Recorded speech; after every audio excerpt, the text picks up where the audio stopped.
Hello my dear aspirants, welcome करते हैं आपके एडिटोरियल एंड ओपिनियन के सेशन में। I hope all of you are doing great and as you know very well my dear aspirants के इस class में हम डेली बेसिस के ऊपर current affair, Pakistan fair, IR और ऐसे के रिलेटेड जितने भी इंपॉर्टेंट टॉपिक्स हैं, चाहे उनमें ओपिनियंस हैं, एडिटोरियल्स हैं या हमारे आर्टिकल्स हैं, इनकी हम एक डिटेल्ड और एग्जाम ओरिएंटेड डिस्कशन तो करते ही हैं, लेकिन इनका बैलेंस अप्रोच के साथ एनालिसिस भी करते हैं, जो हमारे सीएसएस और पीएमएस एग्जाम्स प्रेपरेशन के लिए बहुत इंपॉर्टेंट है। इसके अलावा माय डियर एस्पिरेंट्स, सीएसएस और पीएमएस के ऐसे के लिए एवेल्युएशन सेशन ऑलरेडी हमारा चल रहा है। आप इसकी डिटेल जो है वो स्क्रीन पर देख सकते हैं, लेकिन इसके अंदर कुछ इंपॉर्टेंट चीजें हैं जो मैं आपको क्लियर करना चाहता हूं। देखिए, सबसे पहले हम बात करते हैं उन एस्पिरेंट्स की जो अपनी बेसिक इंग्लिश लैंग्वेज के ऊपर काम करना चाहते हैं और साथ साथ जो है वो अपने ऐसे के स्ट्रक्चर के ऊपर भी काम करना चाहते हैं। उनके लिए हमारे पास क्या स्ट्रैटेजीज रहने वाली है, आप स्क्रीन पर जैसा कि देख भी रहे होंगे, लेकिन यहां पर मैं क्लियर भी कर देता हूं। देखें, एक तो आपको डेली बेसिस के ऊपर मल्टीपल असाइनमेंट्स भी दी जाएंगी, रीडिंग मटेरियल भी प्रोवाइड किया जाएगा और आपने असाइनमेंट्स कहां कहां से लिखनी है वो सारी चीजें आपको क्लियर की जाएंगी। और सबसे इंपॉर्टेंट चीज पता है क्या है, आपको एवेल्युएशन डेली बेसिस के ऊपर मिलेगी और वो भी 1-on-1 लाइव ऑनलाइन मीटिंग के अंदर सारी चीजें आपको क्लियर की जाएंगी। इसके साथ साथ आपकी क्लासेस भी होंगे, आपकी लेक्चर्स भी होंगी, आपको ग्रामर के बारे में भी पढ़ाया जाएगा, आपकी पैराग्राफ राइटिंग भी होगी, क्रिएटिव राइटिंग भी होगी और ऐसे राइटिंग भी होगी। इसके अलावा अगर हम बात करें दूसरे एस्पिरेंट्स की जो यहाँ पर इंग्लिश ऐसे के ऊपर ग्रिप हासिल करना चाहते हैं, उनके लिए हमारे पास क्या स्ट्रैटेजीज रहने वाली है। देखें, उनके लिए हम यहाँ पर 50+ टॉपिक्स को यहाँ पर कवर करवा रहे हैं थीम वाइज, ठीक है। रैंडम टॉपिक्स भी उसके अंदर इंक्लूड हैं और डेली बेसिस के ऊपर आपको एक टॉपिक दिया जाएगा और उस टॉपिक के ऊपर आपने फुल फ्लेज्ड ऐसे लिखकर चेक करवाना है और इसके अंदर आपके क्लासेस भी होंगी, आपके लेक्चर्स भी होंगे, ऑनलाइन जो है मीटिंग भी आपके साथ डेली बेसिस के ऊपर कंडक्ट की जाएगी और एवेल्युएशन भी आपकी डेली बेसिस के ऊपर होगी। अब ये सारी चीजें बताने का मकसद पता है क्या होता है कि एस्पिरेंट्स को अगर उनकी मिस्टेक्स के बारे में डेली बेसिस के ऊपर बताया जाए, कहां कहां पर वो लैग कर रहे हैं, कौन कौन से उनके वीक एरियाज हैं, अगर ये चीजें साथ साथ अगर बताई जाए तो वो एस्पिरेंट्स जो है इजीली अपनी मिस्टेक्स के ऊपर काम कर सकते हैं और उन एरियाज को भी इंप्रूव कर सकते हैं। तो अगर आप वाकई ही सीरियस एस्पिरेंट हैं और काम करना चाहते हैं, देन आप जो है इस एवेल्युएशन सेशन को लाजमी ज्वाइन करें। एक चीज मैं अपने पूरे यकीन के साथ कह सकता हूं, आपके पैसे और आपका टाइम ये दोनों चीजें वेस्ट नहीं होगी अगर आप ये एवेल्युएशन सेशन ज्वाइन करते हैं तो अब हम चलते हैं अपने इंपॉर्टेंट टॉपिक की तरफ। लेकिन आपको पता है कि हमारे टॉपिक से पहले एक लिटरेरी और फिलोसफिकल स्टेटमेंट होती है जिसको हम लाजमी डिस्कस करते हैं, जो हमारे सीएसएस और पीएमएस के ऐसे के पेपर के पॉइंट ऑफ व्यू से काफी इंपॉर्टेंट रहती है। जो आज हमारे पास बेसिकली यहाँ पर स्टेटमेंट है, ये बहुत इंपॉर्टेंट है और इसी के रिलेटेड जो है आगे हम टॉपिक भी डिस्कस करने वाले हैं, उनके ऊपर भी हमारी डिबेट रहने वाली। अगर देखा जाए तो कहा यह जा रहा है कि rules are for the obedience of fools and the guidance of wise man. अब कुछ लोग पता है ऐसे भी होते हैं जो ब्लाइंड होकर क्या करते हैं, यहां पर रूल्स को फॉलो करते जाते हैं। क्या करते हैं, यहां पर रूल्स को फॉलो करते हैं, उनकी फरमानी करते हैं। लेकिन यहां पर कुछ अक्लमंद लोग भी हैं और वो क्या करते हैं, इन असूलों को, इन रूल्स को कैसे अच्छे तरीके से वो यहां पर अंडरस्टैंड करते हैं और इनको सामने रखते हुए अपने सारी डिसीजन मेकिंग करते हैं। बेसिकली यही यहां पर चीज कही जा रही है कि जो हम बात करते हैं ना, यहां पर आपका ओल्ड रूल बेस्ड ऑर्डर यहां पर एंड होता हुआ नजर आ रहा है या एंड किया जा रहा है, ठीक है, जो हमें यहां पर 2026 के स्टार्ट से देखने को मिल रही हैं इसके अबाउट स्टेटमेंट्स, ठीक है। तो अब आप यहां पर इस चीज का अंदाजा लगाएं कि जो बेसिकली जो कह लें कि यहां पर फूल होते हैं, ठीक है, बेवकूफ, उनका काम क्या है कि ठीक है ब्लाइंड होकर वो रूल्स को फॉलो कर रहे हैं, ठीक है। लेकिन यहां पर जो दूसरे लोग हैं, जो हम बात करते हैं थोड़ी बहुत अकल रखते हैं, जिनके अंदर शऊर है, सोचने समझने की सलाहियत है, वो इन रूल्स को सामने रखते हुए अपनी डिसीजन मेकिंग करते हैं, जैसे कि मैंने अभी पहले बताया, ठीक है। तो आई होप आपने स्टेटमेंट को यहां पर अंडरस्टैंड किया होगा और अब हम अपने टॉपिक्स यहाँ पर डिस्कस करते हैं वन बाय वन। देखिए आज के जो हमारे टॉपिक्स है करंट अफेयर, पाकिस्तान फेयर और ऐसे के पेपर के पॉइंट से काफी इंपॉर्टेंट जो है रहने वाले हैं। देखिए सबसे पहले जो हमारे पास यहाँ पर टॉपिक रहेगा बहुत इंपॉर्टेंट है बेसिकली। देखिए अमेरिका वॉर्स की बात की जा रही है यहाँ पर बेसिकली। इसके अंदर हो क्या रहा है, वेनिशिंग हेजमनी बात की जा रही है कि क्या यूएसए की जो हेजमनी है वो वाकई ही यहाँ पर डिक्लाइन हो रही है। आप यूं भी कह सकते हैं कि क्या आपको यूएसए के अंदर डेमोक्रेटिक डिक्लाइन देखने को मिल रहा है। अगर मिल रहा है तो इसके पीछे रीजंस क्या है, इसको भी अंडरस्टैंड करेंगे। और इसके साथ साथ जो इंपॉर्टेंट चीज है basically, how impulsive exact deals reshape global geopolitics. अब यहां पर एक चीज और भी अंडरस्टैंड करनी है कि हेनरी किसिंजर ने एक बार स्टेटमेंट कही थी कि ये मैं अपने प्रीवियस लेक्चर के अंदर बता चुका हूं। ये स्टेटमेंट किसने कहा था कि जहां पर भी जो है कि यूएसए ने मिलिट्री इंटरवेंशन की है, there is no exit plan, तो वहां पर जो है वो कोई एग्जिट प्लान नहीं था बाहर निकलने के लिए। बजाय इसके कि यहां पर कोई पीस एग्रीमेंट होता और उसके जरिए यहां पर जो है वो कह लें कि यहां पर कह लें कि विड्रॉ होता है, लेकिन यहां पर जो है वो कह लें कि डील किस किस्म की हो रही है, एग्जैक्ट डील हो रही है। और यहां पर आपका वियतनाम कोल्ड वार का इरा जो हमें देखने को मिल रहा है, ठीक है, वियतनाम के अंदर जो वॉर स्टार्ट की गई। इसके अलावा अगर देखा जाए तो यहां पर इराक के अंदर 2003 से 4 तक, उसके अलावा अगर देखा जाए तो यहां पर अफगानिस्तान के अंदर जो 20 ईयर्स तक जो है यहां पर वॉर हमें देखने को मिली, ठीक है। अब अगर देखा जाए तो डोमेस्टिकली जो अब यहां पर जो ट्रंप की जो पॉपुलैरिटी थी वो भी यहां पर कम होते हुए नजर आती है। कहा यह जा रहा है कि हर जगह पर जहां पर भी यूएसए ने मिलिट्री इंटरवेंशन की है, इसको मुंह के खाने पड़ी है या इसको मुंह के बल गिरना पड़ा और इसको वापस जो है यहां पर जाना पड़ा, जिसकी वजह से इसको बार बार तनकीद का निशाना भी बनाया गया कि भाई यहां पर जो है वो कह लें कि जिसकी हजमनी है इसके ऊपर क्वेश्चन मार्क लगता हुआ नजर आए।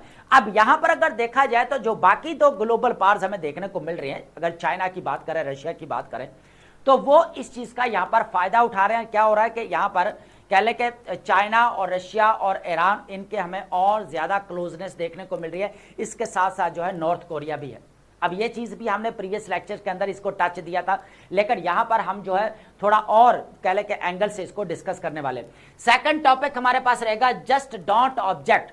बात की जा रही है यहां पर वेपनाइजेशन की बात की जा रही है ऑफ सैंक्शंस। अब यहां पर सैंक्शंस जो यहां पर लगाए जा रहे हैं और लगाए पता है किसके ऊपर जा रहे हैं, इस चीज को यहां पर अंडरस्टैंड करते हैं कि जो मिडिल ईस्ट के अंदर जो हमें मामला देखने को मिल रहा है, ठीक है। अब इसके ऊपर यहां पर फ्रांचेस्का अल्बनेजी है, बेसिकली यहां पर ये कह लें कि यूएनओ की रिपोर्टर्स है बेसिकली, जिनको अपॉइंट किया गया था मिडिल ईस्ट के अंदर, ठीक है। अब ये एक लॉयर भी हैं। इन्होंने क्या किया कि यहां पर जेनोसाइड के ऊपर अपनी रिपोर्ट्स भी दी, अपने फैक्ट्स एंड फिगर्स भी दिए। इसकी वजह से फिर इसको क्या किया, यहां पर बैन कर दिया गया, यूएसए की तरफ से सैंक्शंस लगाए गए। अब यहां पर एक और केस स्टडी हमारे पास रहेगा करीम खान वाला। बेसिकली करीम खान जो है एक चीफ प्रोसिक्यूटर है यहां पर इंटरनेशनल क्रिमिनल कोर्ट के, और ये इंटरनेशनल क्रिमिनल कोर्ट जो है बेसिकली रोम इंस्टीट्यूट के जो यहां पर 2002 के अंदर जो है वो इसको बनाई गई, ठीक है। अब अगर देखा जाए तो यहां पर जो इसके चीफ प्रोसिक्यूटर की आप बात कर रहे हैं, यहां पर करीम खान के ऊपर भी यहां पर सैंक्शन लगते हुए नजर आए, ठीक है। इसके ऊपर भी हमारी काफी इंपॉर्टेंट डिस्कशन रहेगी। उसके बाद अगर देखा जाए यहां पर थर्ड नंबर पर है सेंटर वर्सेस प्रोविंसेस। अब यहां पर देखा जाए सेंटर और प्रोविंस के दरमियान में हमें कशमकश देखने को मिल रही है यहां पर। अब यह किस चीज को लेकर है, बेसिकली एनएफसी अवार्ड को लेकर, ठीक है। इसके ऊपर भी हमारी डिस्कशन रहेगी। Backdoor NFC revision, physical strains and federal provincial deadlock, इसके ऊपर डिस्कशन रहेगी कि यहां पर फेडरल चाहता है कि प्रोविंसेस के ऊपर थोड़ा दबाव डाले और ज्यादा। अब अगर देखा जाए तो हमारा जो बजट है वो किसके बेसिकली यहां पर तहत बन रहा है या चल रहा है, यहां पर आएगा वो आपका आईएमएफ की कंडीशंस आपके सामने ही है, ठीक है। उसके बाद यहां पर जो है वो कह ले कि फिजिकल डेफिसिट के ऊपर कैसे कंट्रोल किया जा सकता है, टैक्स कलेक्शन कैसे की जा सकती है, बाकी के जिसके ऊपर काम करना चाहिए वो चीजें इंक्लूड नहीं होती। तो अब यहां पर प्रोविंसेस के ऊपर प्रेशर बिल्ड किया जा रहा है कि भाई आप भी रेवेन्यू जनरेट करो, टैक्स कलेक्शन में जो वो हेल्प करें। अब यहां पर कुछ कैश सरप्लस की भी बात की जा रही है कि 1.9 ट्रिलियन रुपए जो है आपने यहां पर जमा कराने हैं, जो फेडरल अकाउंट की बात की जा रही है। अब इसके अलावा अगर देखा जाए पेट्रोलियम लेवी है जो नॉन टैक्स रेवेन्यू है तो वो भी अगर कहा जाए तो भाई एनएफसी के जरिए प्रोविंसेस को नहीं दिया जाता, तो अब ये भी एक चीज है यहाँ पर। तो अगर देखा जाए तो टोटल अगर देखा जाए तो सेंटर और प्रोविंस के दरमियान में हमें यहाँ पर जो है वो कह लें कि थोड़ी तगदो देखने को मिल रही, ठीक है, एनएफसी अवार्ड को लेकर। उसके अलावा अगर देखा जाए 4th नंबर वाला टॉपिक बहुत इंपॉर्टेंट है, ये बेसिकली स्टैट्स हैं और कुछ स्टेटमेंट्स हैं जो आपने लाजमी नोट करनी है, और ये बेसिकली किस पॉइंट से हमारी इंपॉर्टेंट रहेगी, जो पाकिस्तान और अफगानिस्तान में जो कॉन्फ्लिक्ट हमें दरमियान में कॉन्फ्लिक्ट देखने को मिल रहा है मिलिटेंट्स ग्रुप्स को लेकर, ठीक है। यहाँ पर यह भी कह सकते हैं कि पाकिस्तान को जो टेररिज्म का सामना है, इंटरनल सिक्योरिटी का जो यहाँ पर हमें चैलेंजेस देखने को मिल रहे हैं, ठीक है। तो इसके मतलब कि जो है हमारे ये इंपॉर्टेंट स्टेटमेंट है। बेसिकली आपको पता है कि यहाँ पर आसम इफ्तिखार अहमद जो यूएनओ के अंदर जो है यहाँ पर पाकिस्तान की तरफ एम्बेसिडर हैं, उनकी स्टेटमेंट हमें यहाँ पर देखने को मिली है, ठीक है। तो पूरा जो है एनालिसिस रहने वाला बहुत इंपॉर्टेंट है। Afghan Taliban must act against terrorist, Pakistan tells UNO security council. The TTP Taliban nexus, इन दोनों का नेक्सस गठजोड़ देखने को मिल रहा है। Pakistan sovereignty and security ultimatum at UNO, तो यहां पर यह बात की गई है। अब हम जो फर्दर आगे इसकी डिटेल डिस्कशन करने वाले हैं, ठीक है। तो उसके बाद हमारे पास लास्ट में जो हमारे पास रहेगा वो है वोकैब, और वोकैब आपको पता है कि हम डेली बेसिस के ऊपर लाजमी ऐड करते हैं, लाजमी डिस्कस करते हैं। जितने भी डॉन न्यूज़पेपर के इंपॉर्टेंट वर्ड्स हैं जो वोकैब है डेली बेसिस के ऊपर, उनको डिस्कस करते हैं। तो आप यहां पर अपनी एक नोटबुक जो है वो वोकैब की प्रिपेयर कर सकते हैं, ठीक है। तो अब हम चलते हैं अपने इंपॉर्टेंट टॉपिक की तरफ। देखें, सबसे पहले जो हमारे पास टॉपिक रहेगा वैनिशिंग हेजेमनी। क्या यहां पर जो है यूएसए की जो हेजेमनी है वो यहां पर डिक्लाइन हो रही है, इस चीज के ऊपर भी देखेंगे। उसके अलावा अगर देखा जाए साथ साथ है हमारा how impulsive exact deals reshape global geopolitics, ठीक है। तो अब ये चीज भी देखेगा कि किस तरह जो एग्जैक्ट डील हमें यहां पर देखने को मिलती है। बार बार जो है यूएसए यहां पर क्या करता है, जहां पर भी मिलिट्री इंटरवेंशन करता है वहां से विदड्रॉ करना पड़ता है। हालांकि कोई भी प्रॉपर यहाँ पर पीस एग्रीमेंट नहीं होता, ठीक है, ना ही कोई यहाँ पर हमें कोई कह ले के एग्जिट करने का प्लान जो होना चाहिए वो नहीं होता, अकॉर्डिंग टू हेनरी किसिंजर की अगर बात की जाए, ठीक है।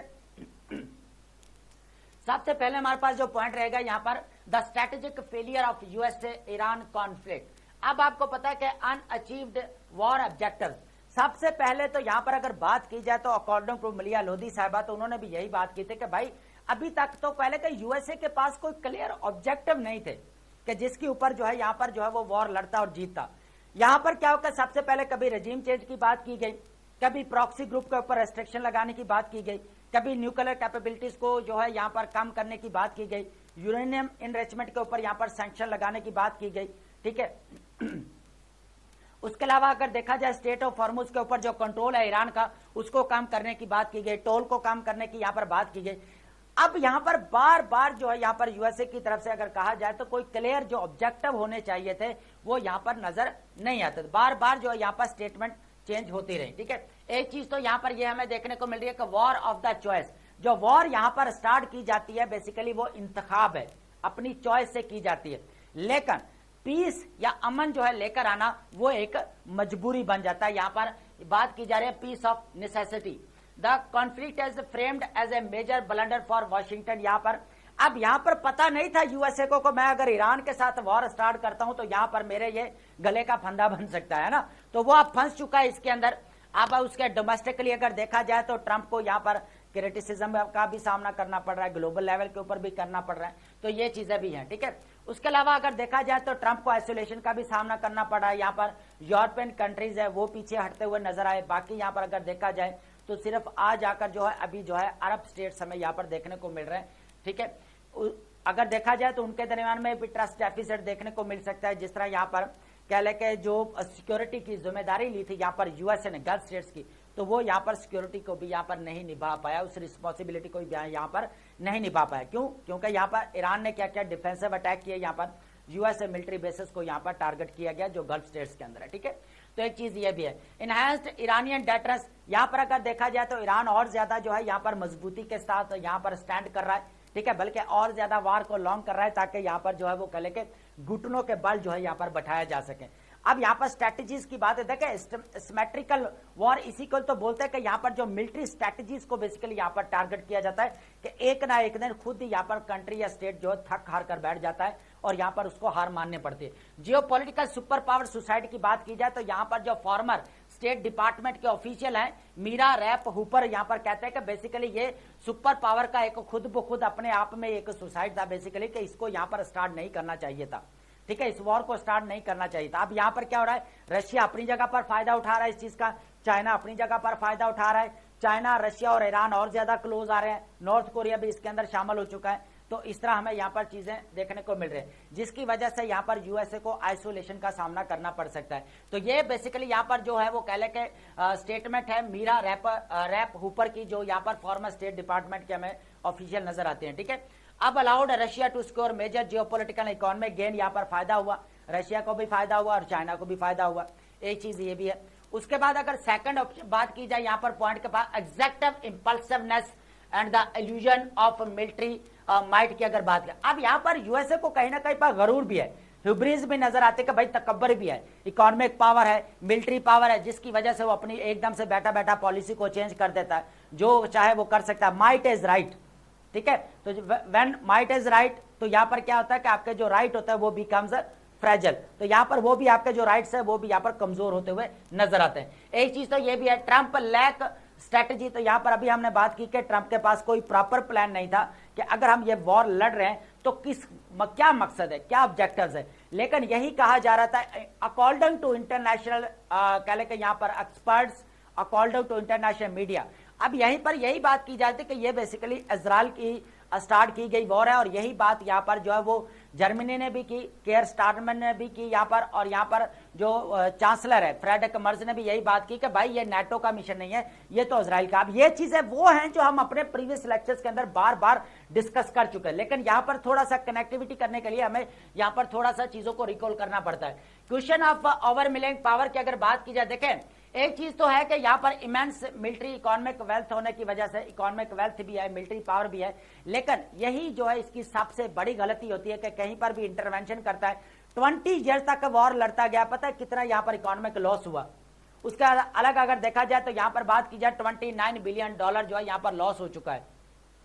यहाँ पर अगर देखा जाए तो पेंटागन की अगर थोड़ी बहुत आप रिपोर्ट अगर देखें तो $29 बिलियन लॉस हमें देखने को मिल रहा है, ठीक है। अभी ऑफिशियल नहीं है, लेकिन यह है कि अभी जो चीजें मिल रही है रिपोर्ट्स के अंदर, तो ये चीज भी आपको देखने को मिल रही है। हिस्टोरिकल पैटर्न एग्जिट डील है, तो आपको पता है कि यहाँ पर कोई पीस ट्रीटी नहीं हुई है, यहाँ तक वियतनाम से विदड्रॉ किया है। उसके बाद अगर देखा जाए यहाँ पर कह लें कि अफगानिस्तान से, इस तरह यहाँ पर अगर देखा जाए इराक के अंदर हमें देखने को मिल रहा है, और अब जो है लास्ट वाला केस जो है वो ईरान वाला है।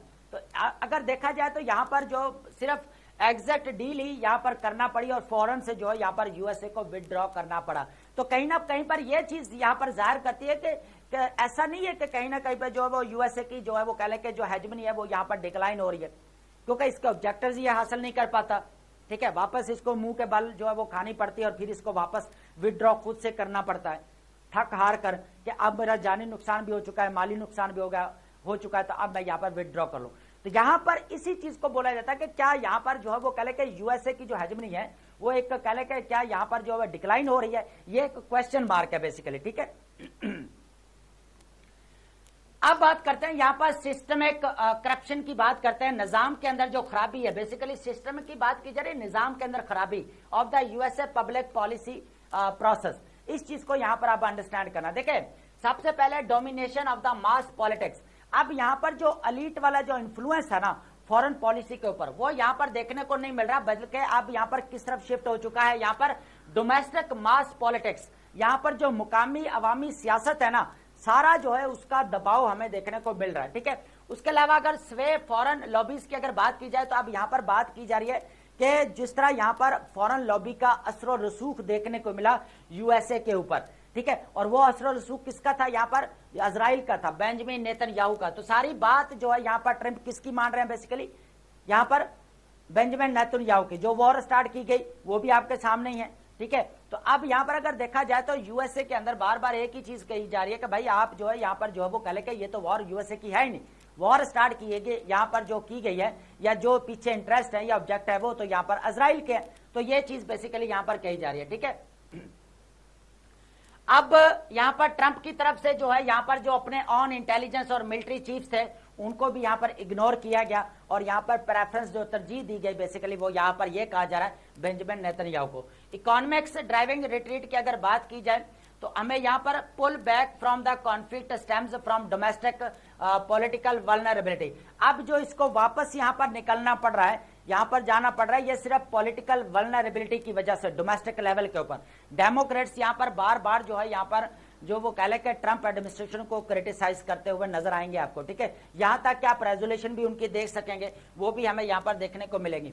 वैनिशिंग हेजमनी की बात करते हैं, परसिस्टेंट डोमिनेंस। देखें यहां पर एक चीज तो क्लियर है कि भाई यूएसए की अभी हेजमनी जो हम डिक्लाइन की बात कर रहे हैं नहीं डिक्लाइन हो रही है, ना इसकी हेजमनी यहां पर डिक्लाइन हो रही है, ना वैनिशिंग हो रही है इसकी हेजमनी, ठीक है। अब देखें दो चीजें अभी भी यहां पर इसके सबसे पहला अगर देखा जाए मिलिट्री पावर भी है, इसके पास रिसोर्सेज भी हैं और यहां पर अगर देखा जाए तो इकोनॉमिक पावर भी अभी इसके पास है, ठीक है। तो अभी तक जो इसकी हेजमनी यहां पर डिक्लाइन होना बहुत मुश्किल है, इम्पॉसिबल है, ठीक है। तो फ्रेगमेंटेड इंटरनेशनल ऑर्डर है आपका, ठीक है। While America's absolute global hegemony is fading, ठीक है, यहां पर कहीं ना कहीं पर कम नजर आ रही है। वो इस तरह आ रही है कि यहां पर बेसिकली इसको विदड्रॉ करना पड़ रहा है ना, विदाउट कहने के यहां पर गेटिंग इट्स ऑब्जेक्टिव्स, है ना। ऑब्जेक्टिव्स को हासिल किए बगैर जो इसको विदड्रॉ करना पड़ रहा है ना, सिर्फ इसी की बेस के ऊपर कहा जा रहा है कि यूएसए की यहां पर हेजमनी जो है वो वैनिश हो रही है ना। ये एक मेन पॉइंट है। उसके अलावा जिस तरह यहां पर कहने के इंटरनेशनल ऑर्गेनाइजेशन से इसने विदड्रॉ किया, एक पॉइंट यहां पर यह भी आता है, ठीक है। उसके अलावा अगर देखा जाए चाइना पर फ्री रेस्टोरेंट, अब यहां पर क्या कर रहा है कि चाइना भी ग्लोबल पावर की रेस में, ठीक है, लेकिन अगर देखा जाए तो यूएसए इसके साथ भी इक्वली जो है आगे चलेगा क्योंकि इकोनॉमिक पावर भी है और मिलिट्री पावर भी है। कॉस्ट ऑफ इग्नोरिंग वाशिंगटन, बात की जा रही है कि भाई यहां पर वाशिंगटन को इग्नोर नहीं किया जा सकता। क्यों नहीं किया जा सकता? अभी भी जो ग्लोबल लेवल के ऊपर अगर देखा जाए सबसे नंबर 1 पर किसकी इकोनॉमी है, इकोनॉमिक पावर किसकी है यहाँ पर, यूएसए की। उसके अलावा अगर देखा जाए मिलिट्री पावर किसके पास है, यहाँ पर यूएसए के पास है। रिसोर्सेज सबसे ज्यादा किसके पास है, यहाँ पर यूएसए के पास है। तो इसको यहाँ पर इग्नोर नहीं किया जा सकता। ये सिर्फ छोटी चीज है यहाँ पर जो हमें यहाँ पर देखने को मिल रही है। डेवलपमेंट्स आप कह सकते हैं, छोटी नहीं तो डेवलपमेंट्स आप कह सकते हैं। डेवलपमेंट्स की बेस के ऊपर हम कह सकते हैं कि यहाँ पर जो है वो कहीं ना कहीं पर जो वो हेजमनी जो है, इन्फ्लुएंस है, वो यहाँ पर कम होता हुआ नजर आ रहा है, ठीक है, जो फेड हो रहा है। तो आई होप आपने इस टॉपिक को यहाँ पर अंडरस्टैंड किया होगा। अब हम बात करते हैं वेपनाइजेशन ऑफ सैंक्शंस। बार बार जो है यहाँ पर सैंक्शंस जो लगाए जा रहे हैं बेसिकली कि जो पैलेस्टाइन वाला मामला है उसके ऊपर जो है यहाँ पर जो वॉइस रेज की गई या यहाँ पर जो वो कह ले कि जितना भी इश्यू था उसको हाईलाइट किया गया। इस चीज को लेकर जो है यहाँ पर क्या किया गया, जो फ्रांचेस्का है बेसिकली यहाँ पर अल्बनेजी, उनके ऊपर जो है यहाँ पर क्या किया गया, सैंक्शंस लगाया गया, उनके ऊपर बैन लगाया गया, ठीक है। अब ये चीज भी है। अब अगर देखा जाए सबसे पहले आप ये देखें कि रूल बेस्ड ऑर्डर की बात की जा रही है, वेस्टर्न कॉम्प्लेसिटी। अब देखें रूल बेस्ड ऑर्डर आपको पता है कि जो हमें यहाँ पर अक्टूबर के अंदर जब से यहाँ पर सीज फायर करवाई गई मिडिल ईस्ट के अंदर, पैलेस्टाइन के अंदर, और यहाँ पर जो बोपी बोर्ड ऑफ पीस की यहाँ पर बुनियाद रखी गई और बोर्ड ऑफ पीस बनाए जाने की बात की गई, ठीक है। तो तब से लेकर जो है यहाँ पर जो रूल बेस्ड ऑर्डर है, अब ये बोपी को क्या बोला जा रहा था बेसिकली बोर्ड ऑफ पीस को, कि ये यूएनओ के पैरेलल है। यहां पर जो है कह ले कि इसको इसलिए बनाया गया कि यार भाई ये ग्लोबल इश्यूज को भी यहां पर क्या करेगा, डील करेगा, ठीक है। अब यहां पर क्या हुआ कि फिर जो है रूल बेस्ड ऑर्डर आपका एंड होता हुआ नजर आ, और यहां पर जो फिर क्लियर किसने कर दिया, यहां पर मार्क कार्नी जो कैनेडियन प्राइम मिनिस्टर है, जो 19 हमें जनवरी या 1920 और 21 जो हमें यहाँ पर मीटिंग देखने को मिलती है, तो वहां पर जो मार्क कार्नी ने क्या कहा, फिर यहाँ पर वर्ल्ड इकोनॉमिक फोरम की मीटिंग पर बात कर रहा हूं मैं, तो वहां पर कहा कि भाई आपका ओल्ड रूल बेस्ड ऑर्डर यहाँ पर एंड हो रहा है।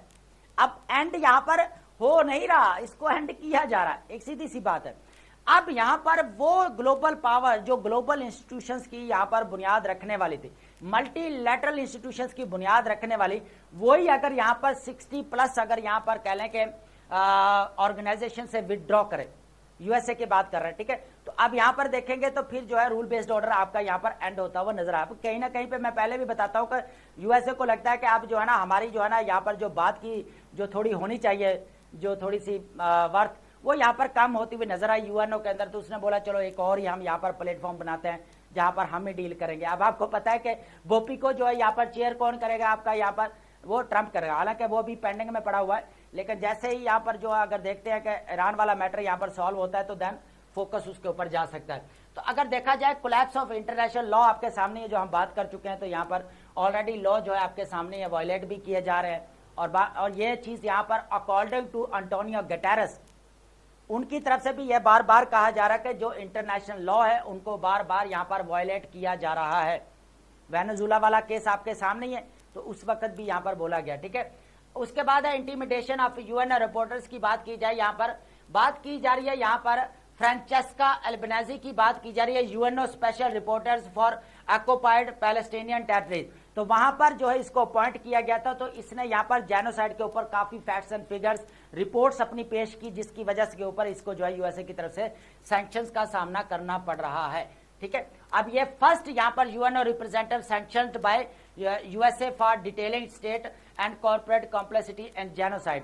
तो यहाँ पर ये फर्स्ट ये कह लें कि यूएनओ के रिप्रेजेंटेटिव थी जिसको सैंक्शंस का सामना करना पड़ा है, यहाँ तक कि उसका वीजा भी यहाँ पर बंद कर दिया गया कि वो यहाँ पर नहीं जा सकते।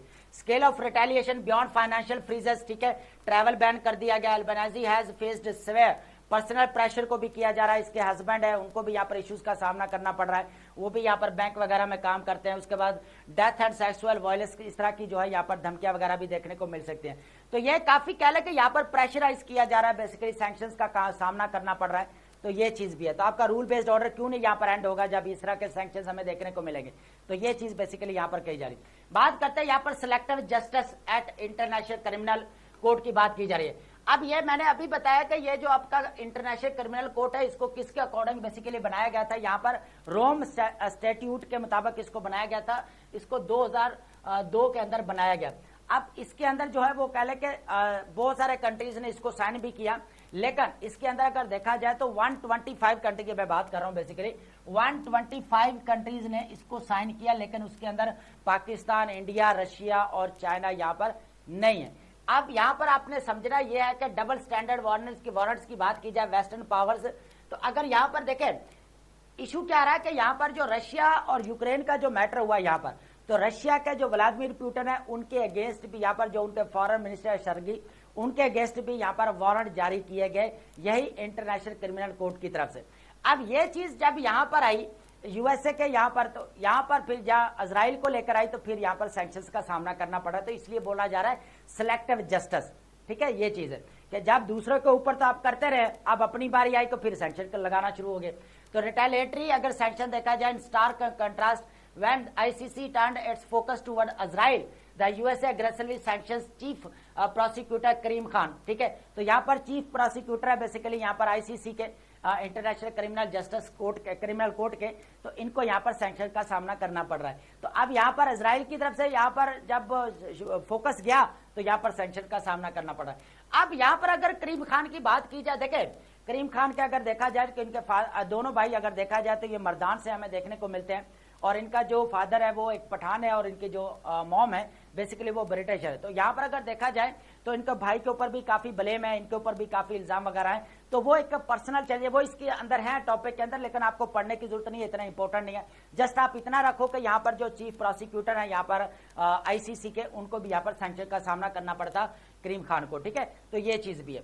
उसके बाद है corrosion of the ICC as a long standing pattern Khan procedures की अगर बात की जाए, यहाँ पर फैतो बिन सदो की अगर बात करें, faced direct intimidation and warning from the former Mossad chief Yossi Cohen to drop investigation regarding Palestine. तो पैलेस्टाइन के रिलेटेड जितने भी यहाँ पर जेनोसाइड रिपोर्ट्स वगैरह या इन्वेस्टिगेशन जो भी कर रहे हैं, तो उनको यहाँ पर सैंक्शंस का सामना करना पड़ा। तो ये कुछ नाम वगैरह है, आप ऐड करना चाहे तो कर लेंगे, अदरवाइज ये इंपॉर्टेंट नहीं है, सिर्फ आपको पता होना चाहिए। फ्रांचेस्का और यहाँ पर करीम खान, इनको यहाँ पर सैंक्शन का सामना करना पड़ा यूएसए की तरफ से, ठीक है। ये इंपॉर्टेंट चीज है। अब यहाँ पर बात की जाए scandal and suspension chief prosecutor Karim Khan की बात की जा रही है, तो यहाँ पर कुछ चीजें हैं जो मैं यहाँ पर डिस्कस नहीं करना चाहता, ठीक है। थोड़ा सा कह ले के सेक्सुअल अगर देखा जाए इंडिस्क्रिशंस की बात की जा रही है, तो इनको हम साइड पर रखते हैं। बस आपको जो मैंने चीज बोली है कि ये इंपॉर्टेंट है वो आपने नोट कर लेनी है, ठीक है। उसके अलावा यहाँ पर एक्सप्लॉयटेशन इजराइल की तरफ से बार बार वो नो डायरेक्ट एविडेंस दैट, अभी तक इनके कोई अगेंस्ट जो एविडेंस होना चाहिए वो भी नहीं है, लेकिन फिर भी जो है यहाँ पर इनके ऊपर जो वो सैंक्शंस लगा दिए गए, ठीक है।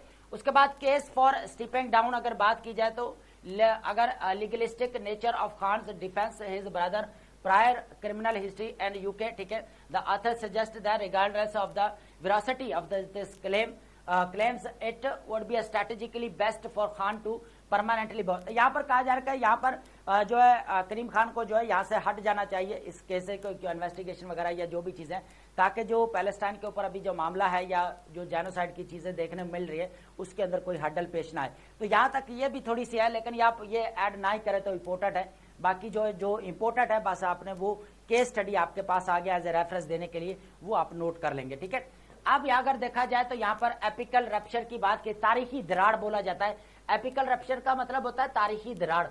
क्या होता है बेसिकली, इसको बोला जाता है तारीखी दरार इन ग्लोबल गवर्नेंस। तो फ्रेगमेंटेड कोर्ट है आपके सामने है। तो आईसीसी की बात की स्ट्रक्चर है मेजर ग्लोबल पावर्स इंक्लूडिंग आपका USA, Israel, Russia, China, Pakistan, India are not signatory to the Rome statute, ठीक है। तो ये यहाँ पर हमें देखने को नहीं मिल रहे। तो यहाँ पर डेथ ऑफ मिथ की अगर बात की जाए तो history will look back at this specific geopolitical juncture as the final definitive destruction of the myth of the fair post war international order and shattered by actions of the USA, Israel and their global allies, ठीक है।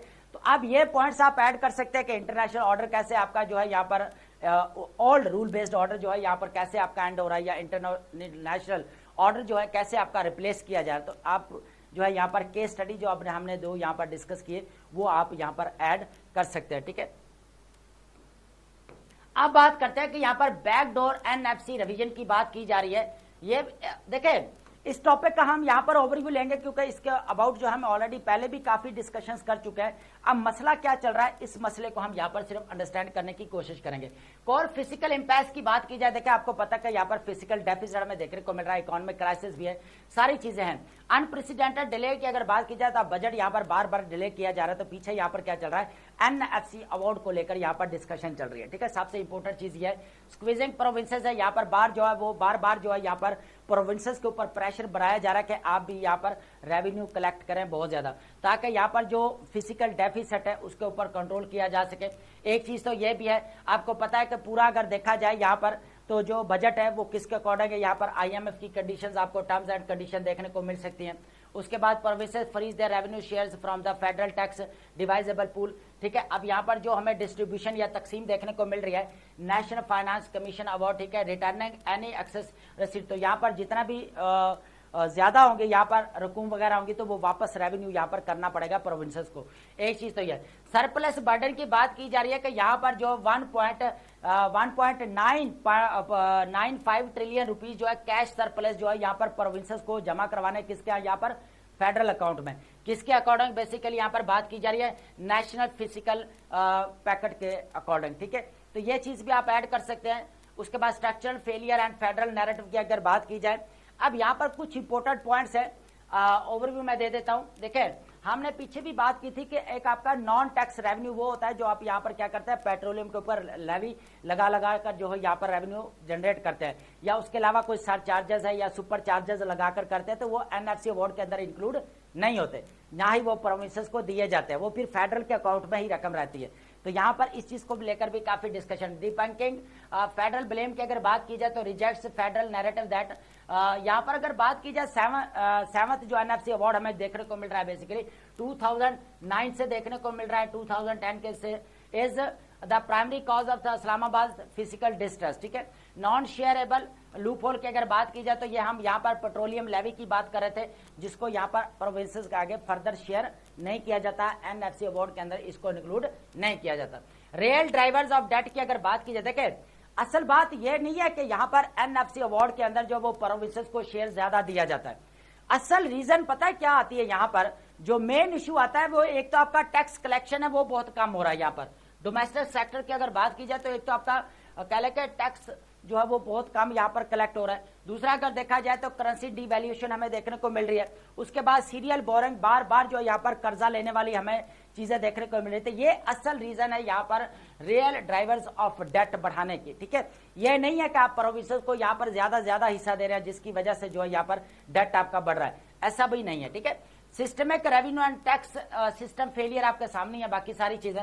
अब यहाँ पर पता है आपको पता है कि एलीट कैप्चर्ड इकोनॉमी है तो एलीट को यहाँ पर आपको एग्जाम्पशन भी देखने को मिलेगी क्योंकि एलीट कैप्चर्ड इकोनॉमी है, एलीट कैप्चर्ड आपके रिसोर्सेज है, एलीट कैप्चर्ड आपके कह लें कि यहाँ पर एग्रीकल्चर वगैरह सारी चीजें। तो अब अगर यहाँ पर देखा जाए तो एक तो एग्रीकल्चर सेक्टर के ऊपर आपको यहाँ पर टैक्सेस देखने को नहीं मिलेंगे, ठीक है। अब यहाँ पर कहीं ना कहीं पर प्रोविंसेस को बोला जाएगा भाई एग्रीकल्चर सेक्टर के ऊपर भी आप टैक्स यहाँ पर कलेक्ट करें। रिटेल है, उसके बाद रियल एस्टेट है, कैश, टोटल अगर देखा जाए इनफॉर्मल इकोनॉमी में सबसे ज्यादा रोल प्ले होता है रियल एस्टेट का, ठीक है। उसके बाद एलीट प्रोफेशनल्स हैं, लॉयर्स हैं, डॉक्टर्स हैं, तो इनके ऊपर भी टैक्स नहीं है, तो ये भी टैक्स लेने चाहिए। एक चीज तो ये है प्रोटेक्टिंग एलीट, यहाँ पर किस तरह जहाँ एलीट को प्रोटेक्ट किया जाता है, ये चीज भी है यहाँ पर। Taxing the protected sectors expanding tax net or cutting defence spending. अब एक और चीज भी है कि यहाँ पर बोला जा रहा है कि एक तो डिफेंस का जो एक्सपेंडिचर है उनको भी कम किया जाए, जो यहाँ पर गवर्नमेंट के अपने एक्सपेंडिचर्स है उनको भी यहाँ पर कम किया जाए, ठीक है। तो ये भी एक इंपॉर्टेंट ऑस्टेरिटी मेजर जो यहाँ पर अडॉप्ट किए गए उनको अगर प्रॉपर इंप्लीमेंटेशन किया जाए तो ये भी एक चीज है, ठीक है। तो ये भी है ऑस्टेरिटी मेजर्स, बेसिकली वो होता है जो आपके एक्सपेंडिचर्स को आप क्या करते हैं, कम करते हैं, पॉलिसी बनाते हैं। जो यहाँ पर अभी जो बाहर के जितने भी यहाँ पर अगर विजिट किए जा रहे थे उनको कम कर दिया जाए, ताकि जो है ऑलरेडी इकोनॉमिक क्राइसिस है, ये सारी चीजें हैं। फिर कॉन्स्टिट्यूशनल थ्रेट टू फेडरेशन की अगर बात की जाए तो आपको पता है कि जो 7th यहाँ पर जो हमें एनएफसी अवार्ड देखने को मिल रहा है, इसको आफ्टर 5 ईयर जो है वो चेंज करना पड़ता है, इसके अंदर अदोबदल देखने को मिलती है। लेकिन अभी अगर ये 11th या अगर कह ले कि ये 12th जो है यहाँ पर होना चाहिए था एनएफसी अवार्ड, लेकिन अभी ये वही 7th वाला ही चल रहा है, ठीक है। तो एक चीज ये भी है जहां पर आपका 57% किसको जाता है, यहाँ पर प्रोविंसेस को जाता है, और 42% आपका 0.5 वो फेडरल के पास जाता है। तो ये भी एक चीज है। उसके बाद लॉन्ग टर्म अगर डैमेज की बात की जाए तो अगर ये प्रोविंसेस के ऊपर बार बार ये इस तरह प्रेशर डाला गया और बोला गया कि रेवेन्यू वापस किया जाए और इस तरह, तो फिर जो है वो कह लें कि IMF की कंडीशंस को पूरा किया जाए तो फिर जो है काफी मुश्किलात का सामना करना पड़ सकता है। तो एक चीज ये भी है undermine the countries democratic consensus. तो इससे यहाँ पर क्या हो सकता है कि डेमोक्रेटिक जो कंसेंसस है, इज्तिमा है बेसिकली, उसको यहाँ पर जो है वो ठेस पहुंच सकती है, उसको नुकसान यहाँ पर पहुंच सकता है या तबाह हो सकता है। तो अब यहाँ पर यह है कि बार बार जो है ये बिल्ड करना, प्रेशर बिल्ड करना, इससे बेटर है कि जो यहाँ पर टैक्सेस जहां से जो है वो नहीं लिए जा रहे तो अपना कह लें कि वहां से भी टैक्स जो है वो यहाँ पर लिया जाए। तो अब आपको पता है कि एलीट कैप्चर वाला सिस्टम है, तो इसके ऊपर जो है वो जरा जो थोड़ा सा फोकस देना पड़ेगा यहाँ पर गवर्नमेंट को, ठीक है। लेकिन नहीं दिया जाएगा वो एक अलग डिबेट रहेगी। अब बात करते हैं यहाँ पर तालिबान की, बात करते हैं कि पाकिस्तान का बेसिकली क्या स्टांस है तालिबान को लेकर। बेसिकली बात की जा रही है TTP को लेकर, है ना। तो यहाँ पर जो पाकिस्तान की तरफ से UNO के एम्बेसिडर हैं बेसिकली यहाँ पर हमारे आसम इफ्तिखार अहमद साहब, उन्होंने जो यहाँ पर UNO सिक्योरिटी काउंसिल के अंदर यहाँ पर बातें की हैं, ये जो स्टेटमेंट्स दी हैं ये सारी उनकी हैं, आप नोट कर सकते हैं, ठीक है। पाकिस्तान परमानेंट रिप्रेजेंटेटिव एम्बेसिडर है हमारे आसम इफ्तिखार अहमद साहब, नोटेड दैट नियरली जब से यहाँ पर तालिबान गवर्नमेंट आई है 2021 से लेकर, तब से जो है पाकिस्तान को यहाँ पर जो है वो कह लें कि टेररिज्म का सामना करना पड़ रहा है। अब उसके अलावा अल्टीमेटम की बात की जाए तो पाकिस्तान की तरफ से क्लैरिटी यहाँ पर दे दी गई है कि भाई एक तो वेरीफाइबल और दूसरा नॉन रिवर्सेबल एक्शन यहाँ पर अडॉप्ट करना पड़ेंगे, ठीक है। वेरिफिकेशन भी बहुत ज्यादा जरूरी है। उसके अलावा अगर देखा जाए तो ऐसी पॉलिसीज बनाई जिनको यहाँ पर दोबारा रिवर्स ना किया जा सके, ठीक है। एक इंपॉर्टेंट चीज है अगेंस्ट टेररिस्ट सिंडिकेट्स, ठीक है, यूजिंग यहाँ पर अफगान टेरिटरी। तो यहाँ पर अगर देखा जाए जो अफगानिस्तान की जो टेरिटरी या सोल को यूज किया जा रहा है मिलिटेंट्स ग्रुप्स की तरफ से, तो ये बात यहाँ पर की जा रही है। Labelling Kabul's in action as the principal barrier to the regional normalisation and peace की बात की जा रही है। उसके बाद है UNO कोलैबोरेशन की अगर बात की जाए तो यहाँ पर पाकिस्तान स्टांस जो हमें नजर आता है, यहाँ पर UNO सेक्शन मॉडरेटिंग टीम के अंदर भी यहाँ पर जो क्लियर किया है कि बेसिकली जो यहाँ पर तहरीक तालिबान है या TTP है, इसको जो है यहाँ पर कहीं ना कहीं पर जो वो कह ले के तालिबान गवर्नमेंट की जो यहाँ पर खुशनुदी हासिल है, तो ये बेसिकली यहाँ पर कहा जा रहा है, ठीक है। तो heavy operational presence in Afghanistan enjoy deep ties with the Afghan Taliban. तो यहाँ पर डीप रिलेशंस भी देखने को मिल सकते हैं TTP के। तो इस वजह से यहाँ पर पाकिस्तान को जो है यहाँ पर नेशनल सिक्योरिटी का यहाँ पर चैलेंजेस का सामना करना पड़ रहा है। अब यहाँ पर अगर बात की जाए escalating security tall and weaponry influx, अब देखें एक तो यहाँ पर जो वेपनरी हमें यहाँ पर इन्फ्लक्स देखने को मिल रहा है जो डे बाय डे बढ़ते जा रहे हैं। इधर यहाँ पर मिलिटेंट्स ग्रुप्स के पास जो जदीद किस्म के यहाँ पर जो है ड्रोन्स भी यूज किए जा रहे हैं, तो इसके बारे में यहाँ पर बात की जा रही है। एक तरफ देखें कि यहाँ पर जो टेररिस्ट अटैक्स है वो भी बढ़ते जा रहे हैं। वो कितने हो चुके हैं यहाँ पर अगर देखा जाए, सफर्ड मोर देन यहाँ पर कितने हैं बेसिकली 5300, ठीक है, 5,300 टेररिस्ट इंसिडेंट्स इन 2025 अलोन। 2025 के अंदर सिर्फ हमें कितने देखने को मिल रहे हैं? 5,300 यहाँ पर टेररिस्ट अटैक्स देखने को मिले, ठीक है। उसके अलावा अगर देखा जाए 1200 जो है लोगों ने यहाँ पर अपनी जिंदगी से भी हाथ धोया। क्रॉस बॉर्डर प्लानिंग, अब यहाँ पर जो केपीके के अंदर पुलिस स्टेशन के ऊपर यहाँ पर जो अटैक हुआ तो 15 पुलिस ऑफिसर मारे गए। तो इसका यहाँ पर प्लानिंग जो की जा रही है वो कहां पर बैठकर की गई? बेसिकली अफगानिस्तान के अंदर बैठकर की गई, ठीक है। उसके अलावा देखा जाए access to advance military gear की बात की जा रही है, वेपनरी इन्फ्लक्स, तो इनके पास एडवांस जो है यहाँ पर वेपन कहां से आए भाई? एक चीज ये भी है। तो की NY highlighted the regional stability is further compromised because these militant factions have obtained highly sophisticated weaponry and included specialized tactical equipment left behind the departing foreign forces। यहाँ पर बात की जा रही है कि फॉरेन फोर्सेज यहाँ पर 20 ईयर तक वॉर लड़के कौन गया? यहाँ पर आपका यूएसए गया, तो उसने छोड़ के गया तो अपना सारा मॉडर्न जितना भी था यहाँ पर कह ले कि यहाँ पर वेपन सिस्टम वो सारा यहाँ पर था। कुछ तो ले गए, लेकिन यहाँ पर आज भी उनके पास ड्रोन्स भी देखने को मिल रहे हैं और भी बहुत सारे चीजें जो देखने को मिल रही हैं, ठीक है। उसके अलावा अगर देखा जाए acquisition of complexity and outside actors, यहाँ पर पाकिस्तान की तरफ से फिर जो है वो कह लें कि यहाँ पर आसिम इफ्तिखार साहब की तरफ से जो वो काफी जो वो तनकीद भी की गई, जो यहाँ पर फौरन जो भी है यहाँ पर जो सपोर्ट कर रहे हैं इस चीज को, ठीक है। उसके बाद है बायलैटरल, अगर देखा जाए गुड फेथ एक्सप्लॉइटेड, तो यहाँ पर पाकिस्तान की तरफ से जो है वो कह लें कि डिप्लोमेटिक रिलेशंस के ऊपर भी फोकस किया गया। उसके बाद ट्रेड इंसेंटिव भी दिए गए, ह्यूमैनिटेरियन जो है असिस्टेंस भी अफगानिस्तान को दी गई, लेकिन इसके कोई खातर ख्वाह फायदा नहीं हुआ। डिप्लोमेटिक कॉरिडोर्स है, hopping Taliban would evolve into a responsible neighbour, लेकिन वो चीज यहाँ पर देखने को नहीं मिल रही।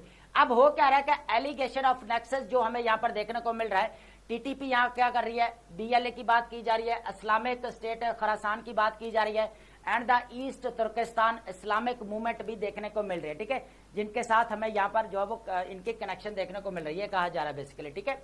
उसके बाद है आउटसाइड एक्टर, यहाँ पर बात की जा रही है कि बेसिकली जो अफगानिस्तान की जो जमीन को यूज किया जा रहा है वो बेसिकली यहाँ पर फॉरेन जो यहाँ पर फोर्सेज है बेसिकली वो यहाँ पर यूज करते हुए नजर आ रहे हैं, ठीक है। आउटसाइड प्रॉक्सीज है, यहाँ पर list unmanned outside actors historically understood as a regional rival is actively utilizing Afghan soil to fund and orchestrate proxy war against Pakistan। तो ये चीजें भी यहाँ पर की जा रही है, ठीक है।